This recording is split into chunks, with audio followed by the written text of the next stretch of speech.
Welcome back to BU Project. I'm so grateful that you are back for another interview, another conversation, another opportunity to be challenged and inspired. So, welcome back. If you're new to the BU community, we talk about everyday topics that impact women, such as starting your own business, to clean living, leadership, building resilience, just to name a few. And we do that with the purpose of inspiring and empowering women to live their lives with purpose and impact and be authentic to themselves. And of course, we want women all over the world to really love the life that they are living. Today, we have on the show, very exciting, a friend of mine that I've known since the 90s. I have known her since I was little. And I thought, hey, we should get her on the show because she will be so encouraging to so many of you women out there. Her name is Sally Adams. She is an Australian currently living in Kansas City, USA, where she lives with the love of her life, Tyler. They got married recently. She got married in her 40s and has been living abroad for half of her life, which is amazing. She has a deep appreciation for how Christ leads. She is a life coach and a storyteller, and she is passionate about seeing the next gen of leaders um, and living their lives fully alive. So you are going to love this interview. I had a great time speaking with Sally. So why don't we jump on in? Oh, and before I forget, please subscribe. Would love you to hang out in this community and be notified of future interviews and videos. But for today, let's jump in. Welcome to the show, Sal. Hi. I'm so excited to have you as a guest. We've known each other since the 90s, Sal. I was thinking about that today. I was like, how long has it been? And I was like, I think it was late 90s. Isn't that crazy? Yes, Sarah Jane. And I will be telling my age here, but when I met you, you were very little. And now you're a grown woman. But isn't that amazing? So much history. Yeah, absolutely. And I am excited to have you on the show because I think your experience and your story, and even what you're doing now, is going to inspire so many women. Oh, So I have so many questions to ask you. But before we do that, let's get to know you a bit more, Sal. Uh, sure. Tell us, I know you're married, tell us what you and your husband like to do in your spare time. Oh, gosh. Well, I'm married to an American, so I live in Kansas City, Missouri. And so we don't have the beach like Melbourne or the mountains, but we do have a lot of really beautiful park spaces. So we love to, got really good bikes. We love to get out on the bike tracks or Mhm. whatever, the trails. We love to go biking. What else do we like doing? I think living in America, they're very big on their like festivals. You know what I mean? Like we're gearing up right now for Halloween, which I don't care for, but Mm, like it's like 4th of July and like every different, what do you call it? The holidays here. mm, And so it's just fun to be with friends and I don't know, just yeah. engage with that. Um, like to go out with friends, eat good food. Yeah, Yeah. that's awesome, Sal. How long have you been in America for? This October will be 14 years. Wow. So, would you classify yourself as an American or Australian or both? Come on, Sarah Jane. You can't even ask me that question. Aussie through and through. Look, I think that, now that I'm married to an American and I have lived here for so long, obviously the cult, you Mm, you do assimilate a little bit and you change a little bit to all things to all men type of thing. So you figure it out, but mm. true blue Aussie, mate, true blue Aussie. I love that. And I also love that your accent is still really Australian as well. It hasn't, It is I very can't hear a Australian. tinge of American yet, but we'll see. Oh, you might. You Yeah. might. I'd love to unpack that move, Sal. Like I know Sure. moving to a different country is quite a big life change for Yeah. people. Can you take us through the journey of how you ended up moving from Australia to America? Sure. Well, it's interesting. I was in my late 20s and kind of just really asking a lot of questions. So I'd worked as a youth pastor through my 20s, and I was Mm, asking a lot of questions around mission, around following Jesus, around the biblical purpose for the church. And I had I was engaged in a DTS with YWAM. So Youth with a Mission is probably one of the biggest mission orgs in the earth that seek to, you know, what is it? Know God and make him known. And so I was in the midst of doing a DTS, a discipleship training school. And one of the girls that I met there said, you should come out and check out Kansas City. There's a place where they just really love to pray, you know? And so I was like, all right. So I was already sort of set on a bit of a pilgrimage, having already had some of those questions like that I was already like asking. And so moving to America was a little bit of a step-by-step exploratory process, to be honest, mm, which I think is the way that we make decisions a lot in life, isn't it? It's like we kind of step out, we test it a little bit, and so for me, I was doing a DTS in Hawaii and I needed a US visa to do that. And so when my DTS finished, I still had some time left on my visa that I'd got, whatever. And so I ended up just coming over for a few months and really engaging with the genuineness of the community for prayer and things like that. And sort of over the months, it became clear mm, that Jesus was really inviting me to be missional in America. And that was quite an interesting idea to me mm. because I didn't really think about America and missions. Does that make sense? Yeah. And so you'll find this interesting because of your South African roots. But I Mhm. remember um, I just really felt like the Lord said to me, you know, Sal, like places and spaces really matter to me. This is your Africa. And I was like, Mhm. oh, because, you know, you think about Africa and you think about the developing world as being like a mission field, but you don't often think Mm. America, you don't often think Australia. But of course, these countries need Jesus. Yeah. And so that's a little bit of the backstory. It was kind of unfolding. Mm. And practically, it looked like visas and finding a place to live and, you know, just learning about what it meant to really live in the Midwest away from family and friends. So, yeah, it Mm. was step by step and a big thing all sort of rolled into one. Does that make sense? Yeah, that 100% makes sense, Sal. And did you think you would be there long term, or was it more kind of just seeing how it goes? Yes, Oh, the okay. latter. Okay. I didn't think I'd be here long term at all. Like I love my Mm. family, I love Australia. Mhm. I kind of touched missional work through my local church, went to Thailand and things like that, and knew that part of my life would be about sort of engaging with cross-cultural missional work. But Mm. I had no thought that it would be long term living in America, not at all. So now that I'm 14 years in, I'm just like, my goodness, it's wild the way that Jesus leads and Yeah. all of that, you know? And so I think it is what you said. You don't think about the Western countries, particularly America or even Australia, as Sure. a missions field. Yeah. Um, what's that experience been like for you as to have that missional focus in the US? Can you unpack that for us a little bit? Yeah. Yeah.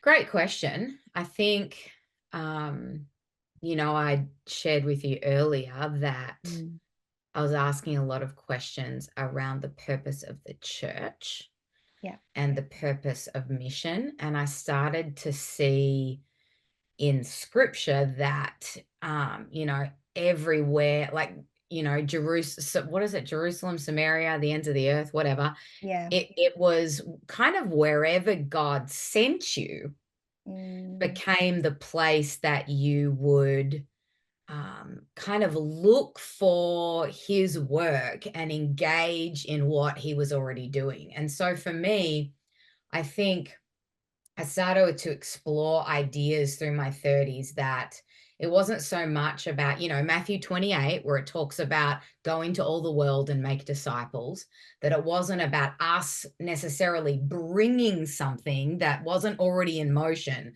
but for us looking for where God was already at work. And so I think what the US became for me was just the context for my obedience. And so it was became very simple.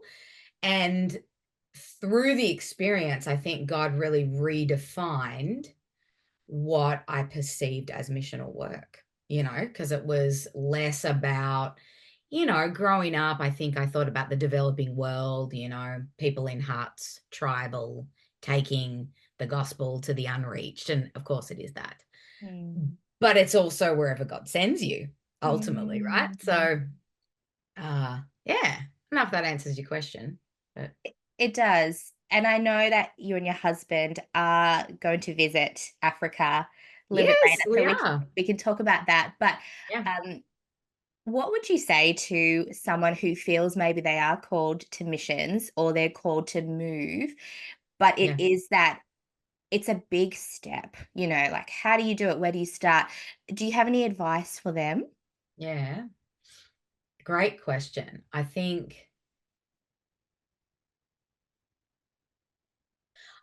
every decision that we make in life takes risk, to be honest, Mm. takes faith, I was sitting with an intern today who's doing some work for a nonprofit that I'm doing some consulting with, and she was trying to make a decision about her postgraduate degree. And Mm. what struck me in this coaching session with her was that sometimes we think that sort of a big move overseas is so much more risky than, showing up in your job down the street. And I think the Mm. reality is that a life that is lived walking with Christ really does invite us to step beyond normalcy and step Mm. beyond what we, think is safe.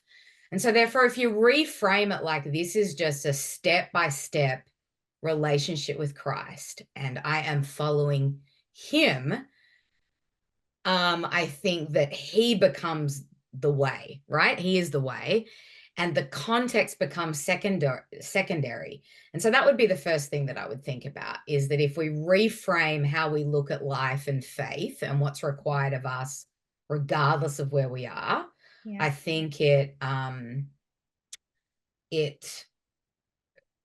causes us to feel, how do I explain it, like more willing to step Yeah. out and go. The second thing I would say is that, thinking about this as I was driving home, I remember seeing a triangle one day, and one of my friends said, when you're making a decision, so it was a triangle, P, P, and P, people, purpose, and place. Love And that. so she was saying, I love that. I think it's really good. And I've used it with some of my clients. Like, what motivates you? What gets you most excited? Like, use that rubric as a way to make a decision. So, are you mostly driven in this for this new opportunity by purpose? Does it not matter where you're going? You just got to do that one thing, because when you do that thing, you are alive on the inside and you don't care where you are. Or are you really longing for a particular lifestyle, the beach, the mountains, the whatever? Or are you really longing to be with certain people? Is family really important to you? Is obviously family is important to most people, but Yeah. what I mean is some people, the place and the purpose isn't as important as the people that they're doing it with. And so I think as we make decisions to maybe step beyond our context and make a big move, having some of that self-awareness over what's driving us to make those decisions, I think can be really helpful. Yeah. I love that. And you were just doing a bit of coaching just then, and that's probably why you're such a great coach. That was really good. Um, I think I love how you're reframing Jesus being the way. And I think it's so easy to get stuck in that decision, right? It's like, God, can you Yeah, just make it really clear what that decision is? Like, can you sure, decide for me? But I think sure. it's so much bigger than that. And um, I love that. I hope that women listen to this and just feel that peace going, you know what? if God is calling me to this, He's going to be with me every step of the That's it. way. And I think you like when you look back at your life, for me, I would rather do the things of God, take the risk, step out in faith, than going, I said no to that because of fear or because of Sure. uncertainty. Yeah. So it's really encouraging. And Sal, I know that US is where you are now, but tell us more about what you're doing in Africa. Sure. So in our little journey with Jesus, and I'm sure Mhm. we'll get to this a little bit, I got Yes. married later in life. Yeah. And so getting married later in life, I got married at 42. So it's quite Mm. a lot later than you, Sarah Jane, but you get it, Yes. is that I was very aware that God had a purpose for Mm. us.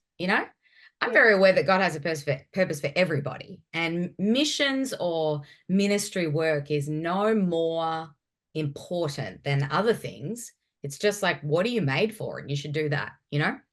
So over the past few years of being married, we've really been asking that question, just like, Lord, where are you leading us and what do you want us to explore? And I Mm. think Tyler actually, that's my husband, really felt intrigued and drawn to North Africa.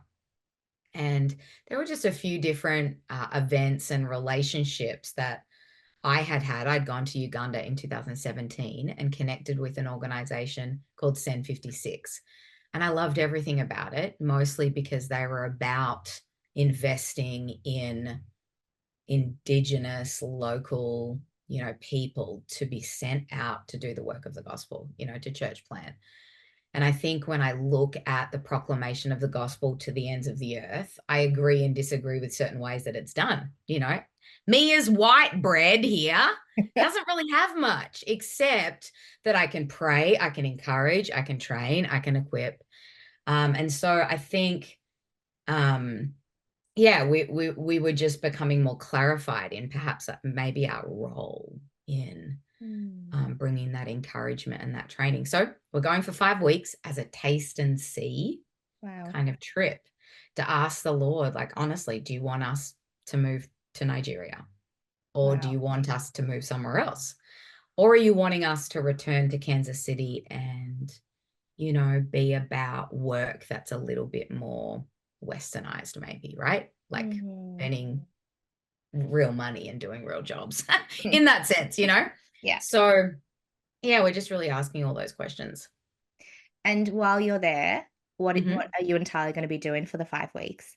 Yeah, great question. They have a little like kind of training school that Okay. they have that so we'll be there with the founders of the organization, helping to give lessons and do Bible studies and go on outreach with them. And, Mm. as a life coach, I've said I'm going to go over and, coach any of their staff and just kind of really be, Paul and Barnabas, be a real Barnabas, a source of encouragement to strengthen them and yeah, just bring help wherever's kind of needed. So yeah. That's really exciting. So, Yeah. when are you guys going? We got the end of the month. So we're nearly Oh, about wow, very end of soon. October. Yeah. Yeah, amazing. I love Africa. Like, and I know I'm from Africa, Yeah, um, sure. but I love Africa, and I just sense, even in my own work, like I'm sensing that there's more in Africa. Yeah, I don't that's know what that interesting. looks like, Sal, but I'm Yeah. excited to unpack that with God.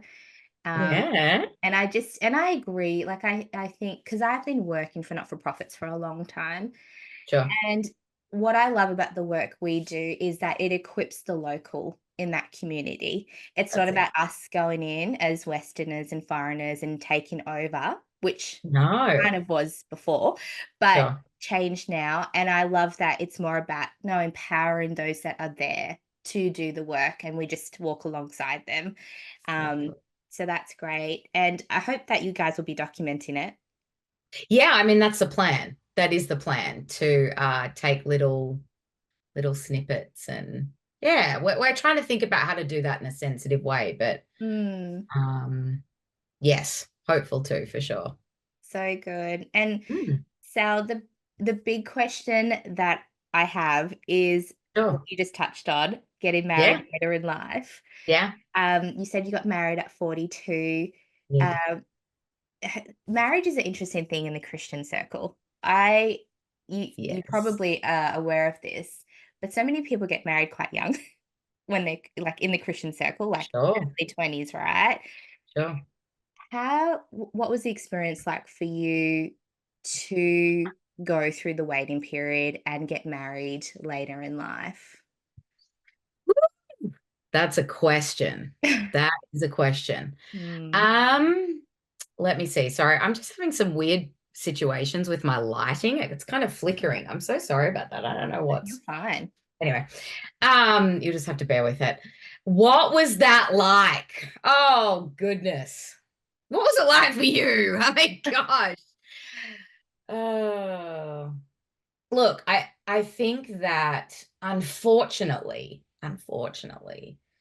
um, I'm not going to say most of the church, but Sally Adams had some really limiting beliefs Hmm. around the process. I think when I read the scriptures, I see partnership kind of from day one. And what I mean by partnership is not between man and woman, although it is, but between God and people.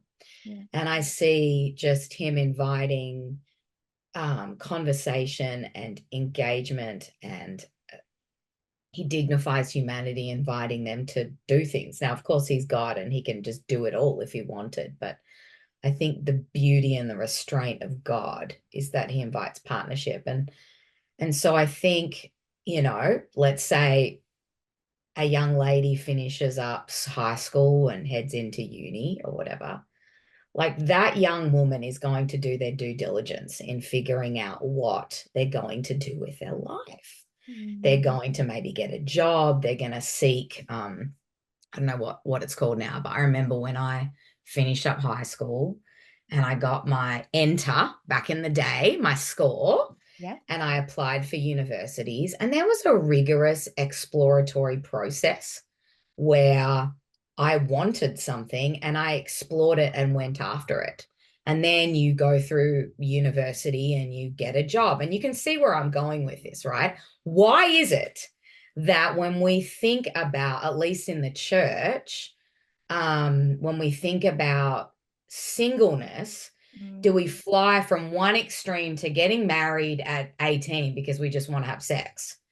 Or we push it into a really weird, kooky category because and we feel like God's got to drop this person at our door and we can't do anything about it. Why is it that we fly between the two? And everything else in life requires a maturing in this partnership with Christ. Hmm. So I think I would love to say, and this might sound controversial, I would love to say that, and look, I'm still wrestling this through. So I'm being really candid on this call. I'd love to say I got married in God's perfect timing. But I Hmm. don't know if I did. I don't know if I actually delayed the thing by some of these silly thoughts that I had, where I just thought I had some particular belief systems around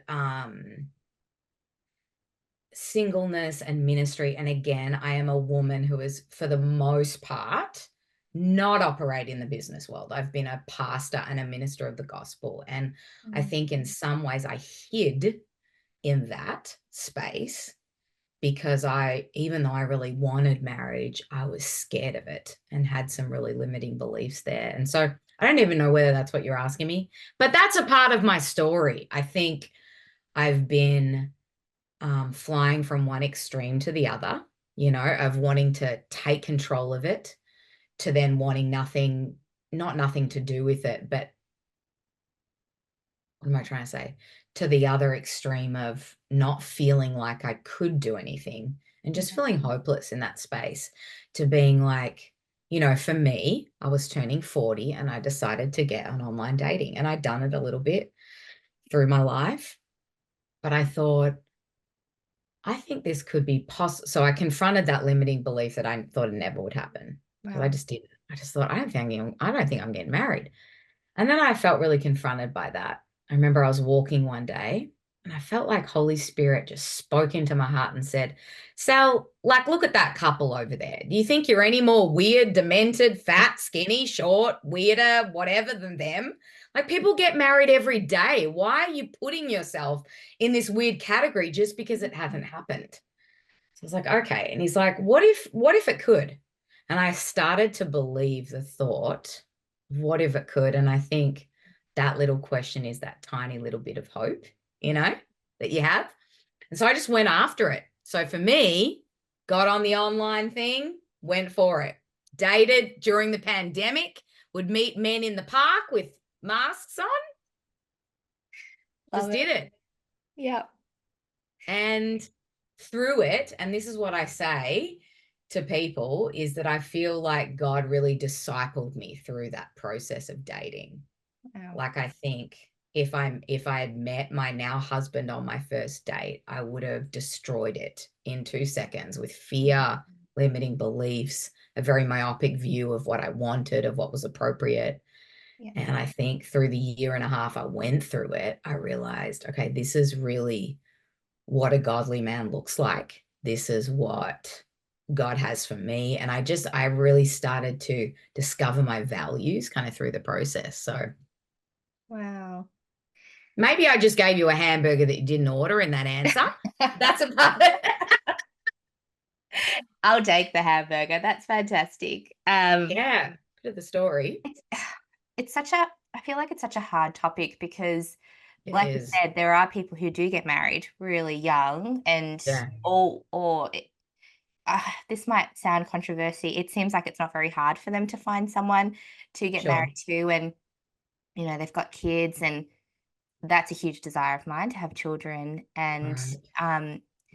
I also wonder, Sal, if the decisions, probably a combination of decisions and also my belief, the same thing. Did that delay Yeah, me getting married as well? Because, you look back and you go, for me, I don't know if I trusted God in that space. I don't think sure, I did. I sure, actually think I tried to control it. And I think the more I controlled it, the more I felt like I'm not worthy of it, and the more sure. I felt like I was a person who was covered with shame in a way, you Totally. know? And I think I remember there was a few times people would mention, and out of their good heart, particularly because I had come back into ministry, and that's a whole 'nother story, but and then God Sure, kind of bringing me back into that space, and the comments were, "Maybe you won't get married because of your ministry," and all that kind of stuff. sure, Um, and then, Sal, I couldn't even listen to single, pastors because, like, those amazing single women sure. who are, preaching across the world, I couldn't listen to them anymore because I'm like, Mm, "I don't want that for me." mm-hmm, And it was really, really tough, and I think I got to a point where I had to let go of that control. mm, Like, this was, like, probably a decade, Sal. I had to let go, and I had to be like, "God, I just have to trust you." mm, And, um, and I also went to Israel too, and I was like, "God, I'm going to Israel because I want answers. I mm. want That's answers. interesting. I wanna know what you have for me." And I was also asking about, like, my purpose and that too. Sure. What you want from me, and where is my husband? And I got no answers in Israel. No answers. Actually, I came back with Bell's palsy. I don't know if you know what that is. I do. The last day I got Bell's palsy and I thought I was dying. I was like, "Oh my gosh, Oh I'm my having a goodness. stroke." And so, That's serious. yeah, and it was crazy. And that was just before COVID happened in Australia. So this was Mm. February, and then March we went into lockdown. Wow, yeah. But I had to release that control. And then as soon as I let that go, it was like this peace came. And Mm, then about 6 months later, I met Jake. So it's just I think the waiting is really hard, and lately I've been asking God, "God, why do some people wait longer?" Because now we're on that journey of children, trying for children. sure, And I'm like, "Why do some people wait? Why, like, why do some people wait, or why does it take longer, and then some people it doesn't?" And I don't know what the answer is for that. Um but I think it just comes back to, well, I can't control it, but I can trust God in it and see what happens. So, what advice, Sal, Oh would you God. give for someone in the waiting? What would you tell them? Oh, such a great question. Um, and I've really asked that a lot too, you know. Mm, Um,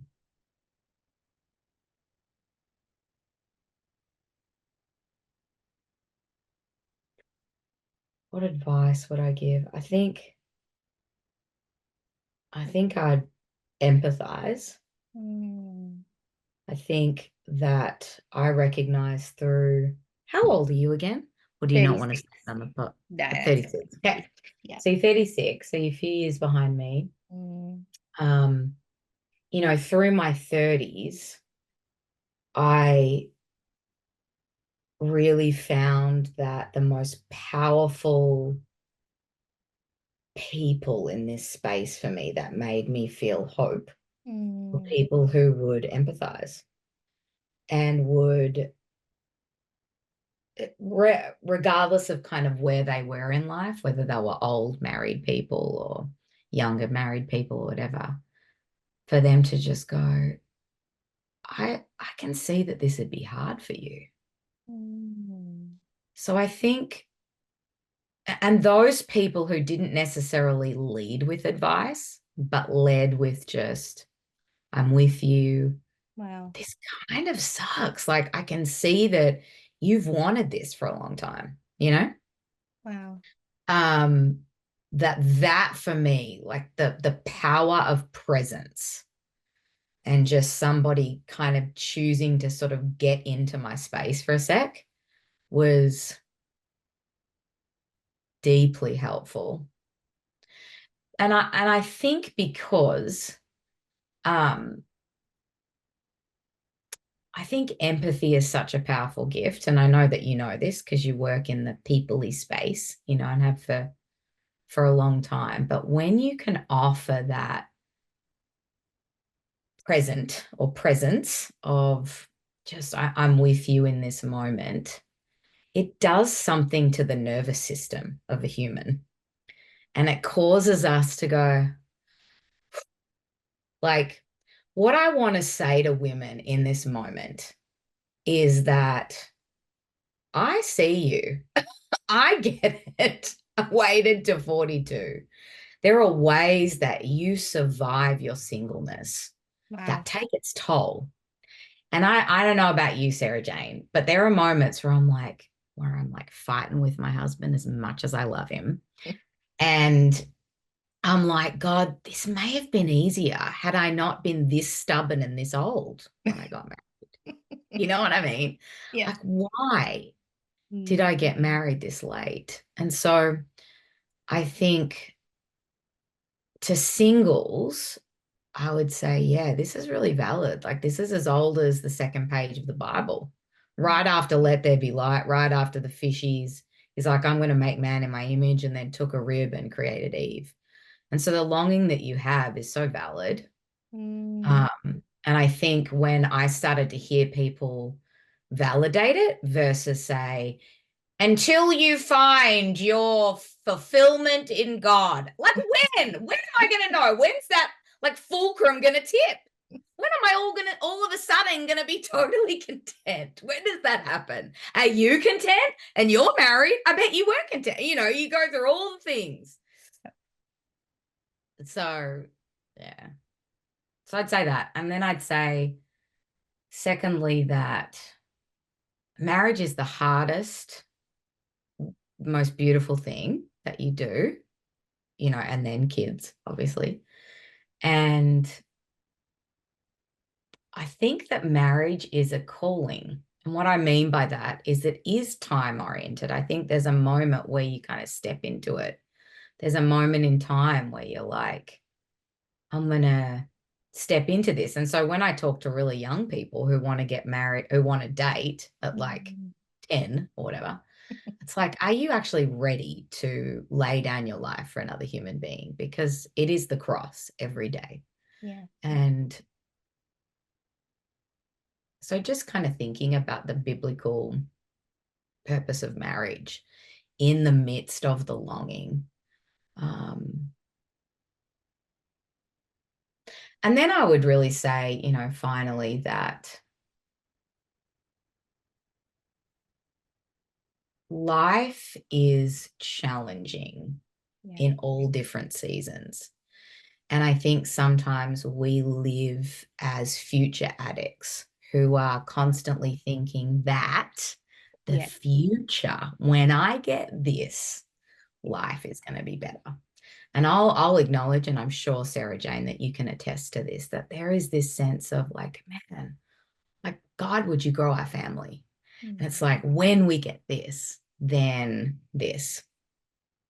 And I think it's just becoming aware in the soul that when I get this, I'll be this, has nothing to do with marriage. And if you can start confronting that, it's going to help you in marriage, because I have a daily wrestle to fight to be present with my husband and to enjoy Yeah. and lean into that moment.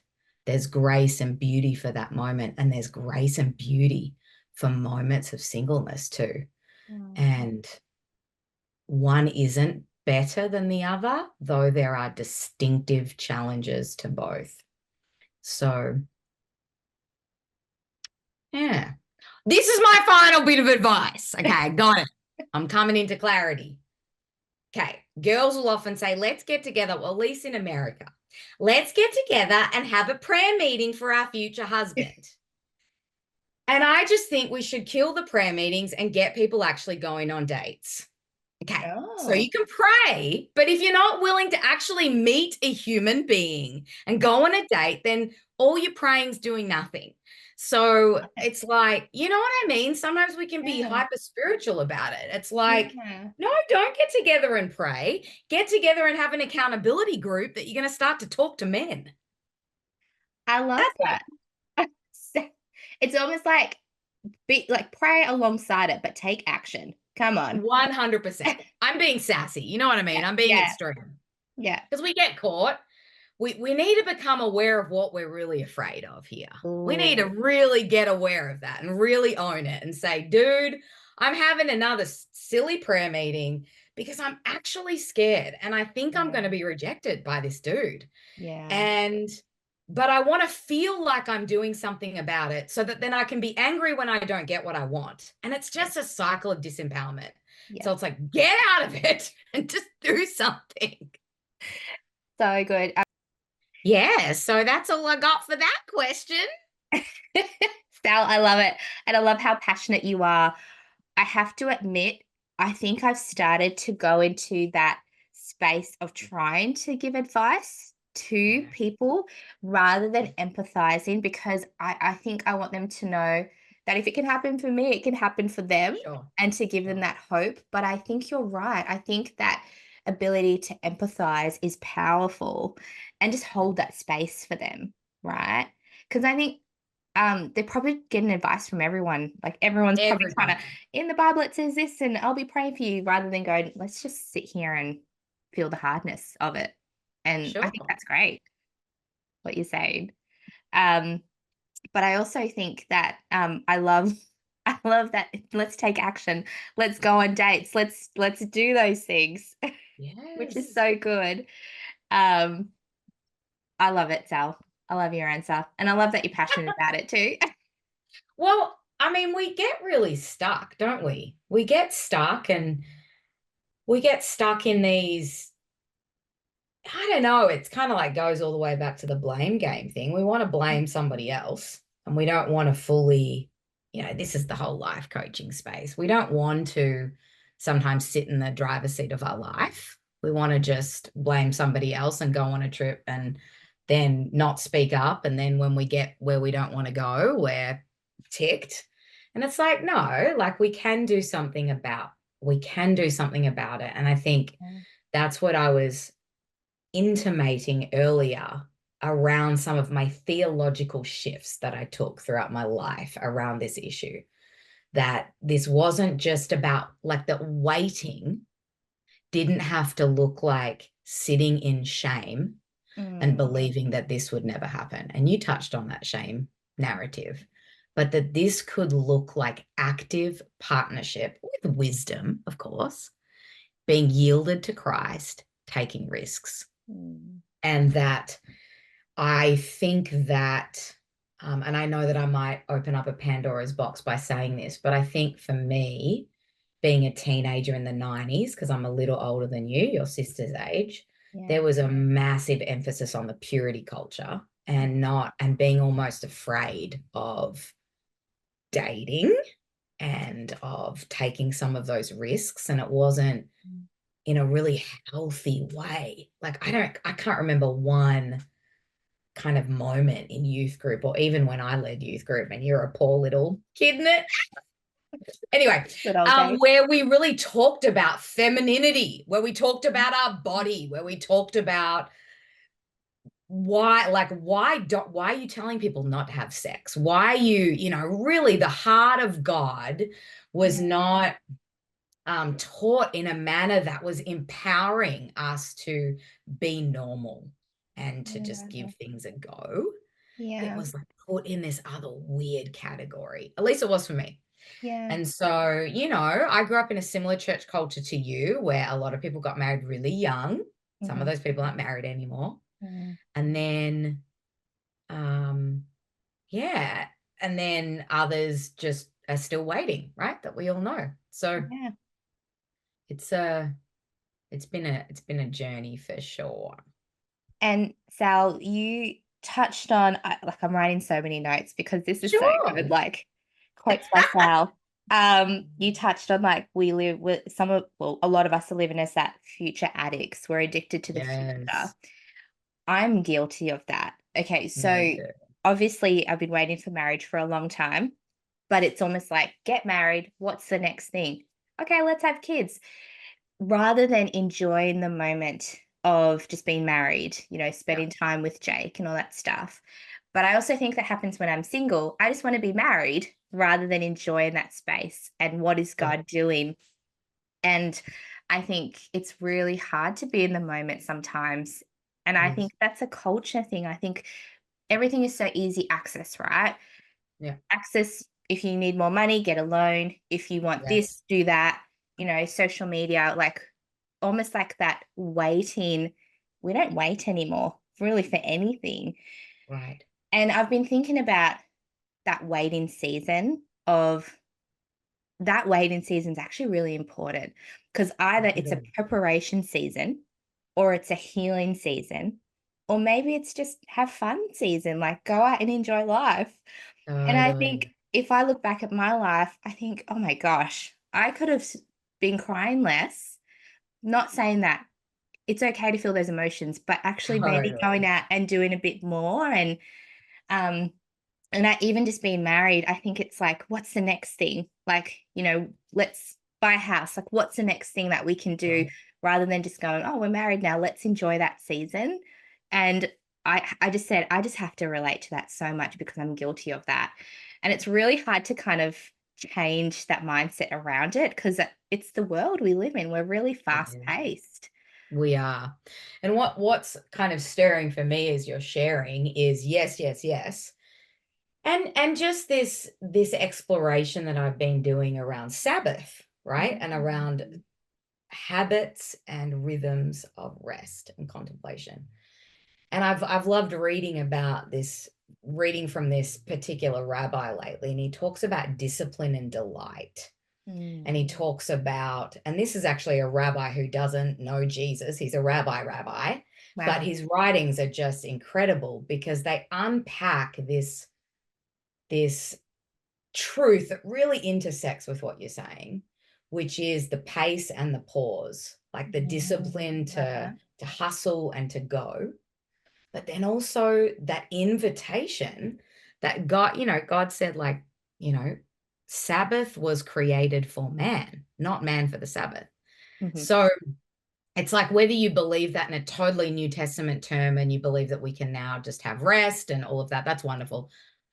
Or what if it's also a way in which we could seek to have pause moments in our lives that allow us to look inwardly and look at and ask ourselves those questions Mm, around striving, around pace, around goals, around just looking at it. Okay, I'm aware that my culture is pushing for this. I'm aware that the way that my culture defines success is X, Y, and Z. We maybe have X, half of Y, and none of Z. How do I feel in that mm, space as a single, as a married couple, becoming aware of yeah, how we are being affected by the pace of our culture? That awareness is only found in pause.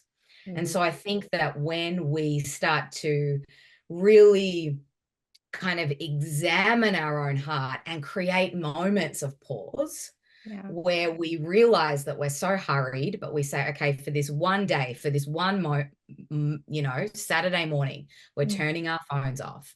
We are celebrating life. For people of faith, we're celebrating Jesus. mm, And we are, I don't mean like reading our Bible all day. I mean like going on a walk, baking a cookie, mm. having some great sex, enjoying your family, whatever it Love looks it. like in a really beautiful way. Yeah. Um, I think that if we started to do that, we might more quickly, it's that paradox, more quickly confront some of these addictions where Mm, we feel so tethered to all the ideals mm, of the Western world, which is like yeah. get the next thing, do the next thing. And by the way, you suck if you don't have all of that. And I think that's a part of the marriage piece, right? It was like for me, I was like, I just want to get married because I feel like I suck unless I don't do this. Part Yeah. of it was status, right? And so I think that when we start to fight for that discipline and delight, those places of pause and Sabbath and Mm, solitude, I think we can realign our own souls under Christ and seek to move through it. mm. I think that's so important. Self-awareness. I spoke about this in a podcast I just recorded Oh, cool. about self-awareness and self-reflection. Um, because I think I don't know how Christians feel about the whole term self-awareness, but I'm a big Yeah, advocate for it yeah, because I think it just helps you also to see what God wants to do as well. Like it gives that space for what God totally. wants to do. Yeah, Um, and and I think the other side of busyness is that I think a lot of people are burnt out and are exhausted. Whether they're a mom or whether they're a career woman or in sure. ministry, there's so Yeah, much demand. Even in ministry, there's so much demand, and that burnout, I really think is dangerous because it can really impact like our relationships or even just like our relationship with God or yeah, even just dim the light of our callings because we're so tired. totally. But even for me, like I look at my schedule and I go, I don't know what to take out of it to allow that space for Mm, pausing or Sabbath. Like it's like everything's like trying to take my time. And mhm, and I think, how do we do that? Like how do we allow time for Sabbath or for pausing sure. when there's just so much to do? There is so much to do. Yeah. I don't know if you're asking a rhetorical question or you're asking a real question, but I Both. think yeah, yeah, yeah. I know we're pondering together. We're pondering the deeper Yeah. things. I think one thing that I've thought about is that, what we do in our day Mm, comes out of the goals that we set, right? And mm, the values that we have. And so I think taking a deeper look at value system and then the goals that you set from those values and recognizing where some of the goals are a threat to the deeper values. Because you want to be, often we talk a lot in the West about being goal oriented or goal driven, but I think the happiest people are the ones that are value driven. They're living in alignment to what they actually value on the yeah. inside. And so much of the work that we do, Sarah Jane, in the coaching space is value exploration and discovery, right? what do you really value so that you can do that so you can be joyful versus just what do you want so that you can have that thing so that you can, I mean, there is a what do you want question, but Mm. um I think yeah, I get it. I've been in seasons where I felt like my, schedule is just maxed out. Mm. And to that, I say, okay, God, I repent for seeing all of these as first priority, like as 10 out of 10. I need you to help me order, like what's really, really important. And, something that me and Tyler have done is we'll get little post-it notes out and we'll just put all of our things on post-it notes and put it all over the table and just have a look at what we're really deeply in agreement about. What are our needs? Obviously, we have to work and make money and all that kind of stuff. But ultimately, recognizing that if you value discipline and delight, then you will fight for pause. Mm. And I think a part of what's tricky is that we almost need to just take pause as a value even before we value it, right? To Mm. then reorient our life around it, knowing that, like you said, burnout everywhere. I mean, to me, it's the saddest thing that, you know, the Western church is the most maxed, burnt out. It's like how is that helpful to a world that is looking for hope if we're all burnt out? Like it doesn't really help. Yeah. So re-looking at priorities and values is helpful, I think. Yeah. Yeah. Sal, I feel like we could keep talking and talking. We Like, could, but we this should is wrap it up so. soon. I would love to finish on that value question though, because I think it is Oh, really important going back to what are your values? Um, mm, and um, the other thing I've been thinking about is decision making. And mm, sometimes I feel like I can make decisions that goes against my values because sure. I haven't centered um, my priorities around my values, and I can feel that disconnect. Yes. As we look at kind of wrapping up today, because it's Yeah, been so amazing, like literally, I've got like a huge list of things you've said. This is so good. that's Um, funny. what is one thing we could do to, if we don't know our values or if we can't remember what they are, what is one thing we could do to kind of figure them out and live by them? I think one really cool little fun exercise is closing your eyes and picturing your perfect day. Mm. Think about your perfect day. What is it? Where do you wake up? Who are you with? What do you do for breakfast?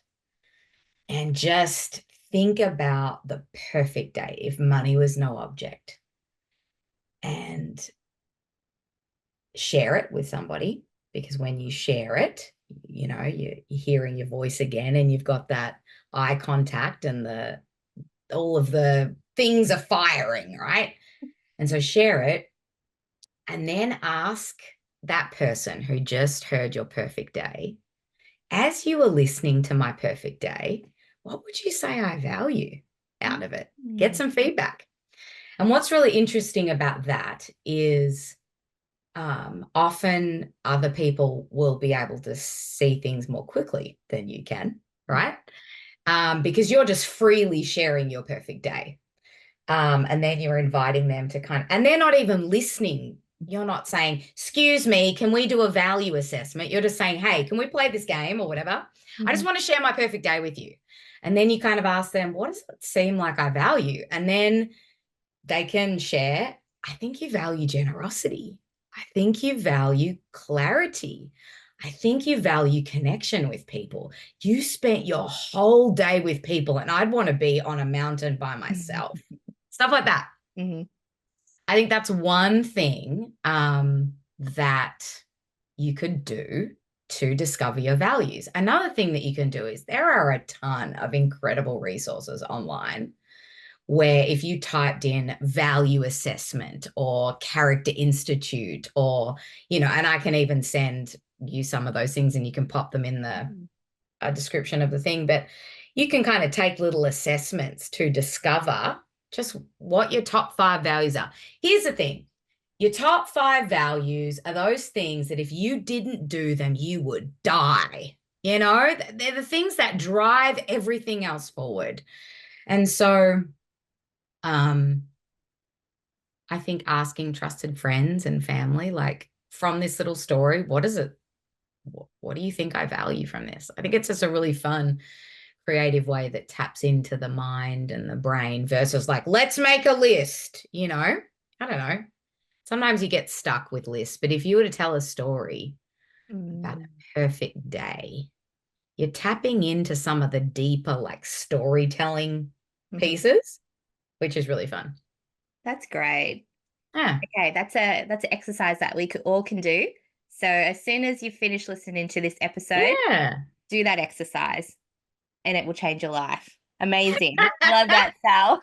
So Yeah. It's if good. people you are a life coach and Sure. if people want to find you or know more about you, where can they go? That's a great question.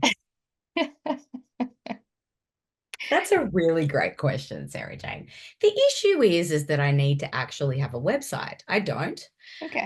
So I need to. And I think interviews like this is very good because they kick my butt. I have a business called Coaching with Sal. Mhm. And then I have a byline that says, because life is too short to get stuck forever. Love it. And so there are 2 wings to this coaching. One is just for ladies who are wanting to live fully alive. And the other is ladies who want to find love. So it's a little bit of a dating Ooh, coaching love it. flavor. Mhm. And unfortunately, because I don't have a website yet, it would be, just me giving you my email or passing it through Sarah or whatever, which is terrible because to be honest, I really should be on it. So this is a That is great fine. process for me and accountability. Well, we can pop your email in the Yes. comment as well if people want Yeah. to reach out to you. Do you work with women just in America or all across the world? All across the world. So I do Amazing. totally virtual coaching sessions, Yeah. coach for about an hour at a time. Mhm. And we just have fun together. And So we, good. just ask those what by when questions. And mostly my clientele I focus on is probably between 25 and 45. Mhm. And I do coach men, but for the most part, women. Yep. And um, my niche, like sort of audience, would probably be those who are in transition because I've experienced it a lot. So those who are in transition with their career Yep. or those who are in transition with their relationship.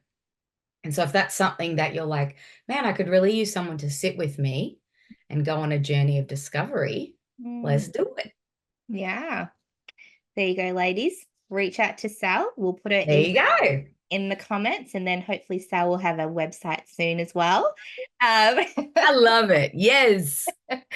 Sal, this has been so wonderful. Thank you so Oh, much for your yeah. time and sharing all of your experience.